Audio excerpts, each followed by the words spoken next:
தேங்காயில் நீர் சத்து போகிற வரைக்கும் வறுத்துக்கலாம். தேங்காய் கருகக்கூடாது, கரெக்டாக பார்த்து பக்குவமாக வறுத்துக்கணும்.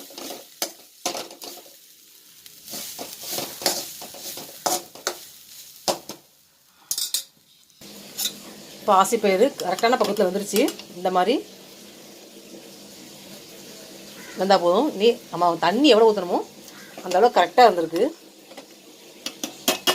தண்ணி வடிக்காமல் கரெக்டளவாக இருந்து வேக வர மாதிரி தண்ணி ஊற்றிக்கணும். அப்போ தான் சத்துக்கள் வேஸ்ட் ஆகுது.